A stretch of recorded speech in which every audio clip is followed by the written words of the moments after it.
If you've ended up on this page by accessing the document for SCP-2839, sorry to tell you, but you've ended up here by mistake. We currently have no idea why this keeps happening. Probably IT maintenance bull or something like that. But since there is no current item actually designated as SCP-2839, sorting this problem out is pretty low priority. Sorry for the inconvenience. Dr. Weppler. Name: Octavius Weppler. Occupation: Field Researcher. Member of COGNITOHAZARD Research Division. Archivist. Security Clearance Level 3. Profile: a man equal in value to the amount of pocket change in his possession at any given time. Dr. Weppler's desire to fool lower-level researchers into thinking that random kitchen utensils are anomalous items, and to strike fear into the hearts of teens and adolescents in general, have earned him a reputation among staff as a follower of righteousness and disturbing personal habits. Dr. Weppler's tendency towards extreme behavior for the sake of mild amusement has reached a point where no one but himself finds his pranks funny, which is believed to have been his intended goal.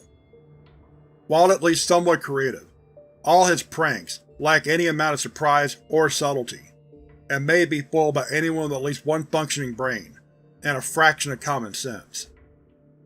Notable pranks include filling the staff break room's fridge and cupboards with 400.00 worth of the popular drink Mountain Dew, after complaints of there never being any. Tattooing Dr. Octavius across his right leg, and attempting to convince other members of staff to place similar tattoos under their own limbs. Scaring a Level 1 researcher by convincing her that there, in fact, exists such a thing as wear-shoes. When questioned about his actions, Dr. Weppler will often respond with either "old habits never die" or "we all have our ways of relieving stress." His relationship with staff in general has been interpreted as being strictly professional, while a few personnel find him to be humorous in his actions, yet all the while giving off the air of a man who couldn't care less about the art of comedy. And more is someone even an entire prison population would wince at. This has been proven to have been caused not by a naturally fearful demeanor, but instead, Dr. Weppler's complete lack of any social aptitude. Dr. Weppler's work involves the study of cognitohazards 75% of the time, while his personal time is often spent following a number of his hobbies, such as angling, hitchhiking, camping, retro gaming, as there is no superior form, yoga, the growing of orange vegetables, collecting and using pictures of alpacas, and trying to get others to join him in any of the previously mentioned activities, much to their dismay. Current anomalies contained by Dr. Weppler: SCP-40017, Season of the Pink, Euclid. SCP-41309, XK Class Prevention Procedures, Thamiel. SCP-43210, The Best Dinosaur, Keter. SCP-39420, Mascot of the Merrymakers, Safe.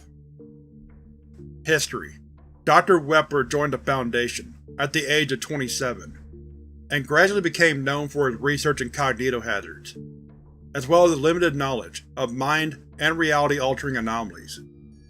Since his original employment, Dr. Weppler has worked with several cognitohazardous SCPs, and has aided researchers in the containment of SCP-2958 and… To note, Dr. Weppler's relationship with Level 3 field researcher Dr. Tonne has been questioned by many staff, as the two are almost complete opposites in personality, interest, and clearance levels at one point. Yet the two have been seen talking on a regular basis, and on multiple occasions, following one another without the other's knowledge.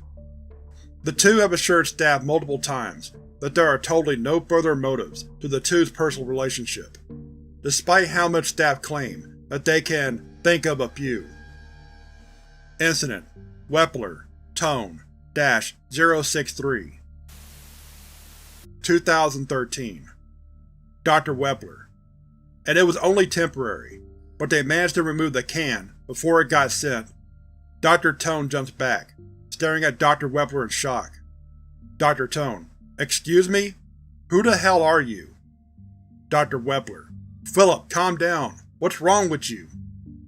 Can someone help me over here? Hey, we got a situation." Researchers and enter the room, appearing initially alarmed, only to relax once they notice Dr. Weppler.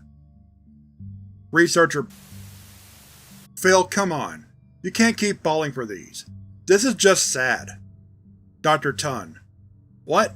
Look, this guy just appeared in front of me. He showed up after I read this." Dr. Tonne produces a small sheet of paper in his hand.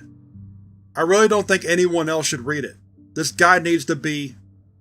Researcher grabs the paper from Dr. Tonne, and looks at it for a few seconds before smirking. "Okay, I don't know who to be more disappointed with.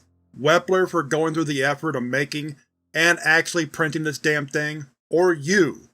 How many goddamn times are you gonna fall for these?" Dr. Tonne: "What? What are you talking about? You're not listening. He appeared out of thin air, right in front of me." Dr. Weppler: "I think you're still a bit delirious from last night's party, boy. I think we should get you somewhere nice and quiet." I guess. Maybe. I don't know what the hell's going on." Researcher blank: "Get back to your office and take a rest or something. You need one, if you're going to be disdeluded." Dr. Tonne: "I don't think I need a rest. I need some help." Dr. Weppler: "Maybe you're not as sick as I thought you were. This is pretty normal behavior for you right now." End recording. Since the incident, Dr. Tonne has become noticeably more disturbed while in the presence of Dr. Weppler than usual. Therapeutic intervention was suggested, in order to relieve Dr. Tonne of these problems. However, after discussing the matter with Dr. Weppler in private, the two seem to have gotten past its prank, and continue to work to the professional standards expected of them, as much as they did previously. Decent cognitohazard, you think so, Tonne? Only you should be able to see this. Let's keep this between ourselves, okay? Dr. Tonne: "It's hard to comprehend, though. I don't really think I'll ever get used to it. I just can't act like you've been here the whole time." Dr. Weppler: "You will. Stop getting so anxious. It's best to just go with it. There's nothing that can be done, and you're lucky it happened here. If you found a document in an alleyway or somewhere else questionable, you'd be dealing with a much less reasonable personality right now. There's no point in convincing anyone else, I guess. I mean, telling other people about you just led to them thinking I turned crazy. That document worked damn well, didn't it? But obviously, I'm still going to keep an eye on you. You've worked here long enough to know that the group isn't particularly antagonistic, at least in a malicious sense. There's more to them than that. When you get down to it, a bunch of gamers with a questionable sense of humor aren't exactly the biggest problem we deal with here. So, what about your document? I'll keep a hold of it. You just try and continue behaving as normal. Not likely, but I'll do my best." End recording. Holy heck! You just found yourself your very own Mr. Original Character by Gamers Against Weed. Do not steal. Who is Dr. Wondertainment? Find them all, and become Mr. Gamer. 01. Mr. Literal Serial Killer. 02. Mr. Normie. 03. Mr. Bernie Sanders. 04. Mr. Get Anything for Free in Any Shop. 20. Mr. Sex Number. 21. Mr. Heavenly Virtues. 22. Mr. Deadly Sins. 23. Mr. Original Character. 24. Mr. Dare. 25. Mrs. Gentrification. 26. Miss Mad About Video Games. 27. Mr. Meme. 28. Mr. Ominous, discontinued. 29. Mr. Destiny. 30. Mr. Monty Python and the Holy Grail. 31. Ms. Zapatista. 32. Mr. Hacks. 33. Mr. Just Has the Tattoo. 34. Mr. Top Text and Mr. Bottom Text. 35. Mr. Finale.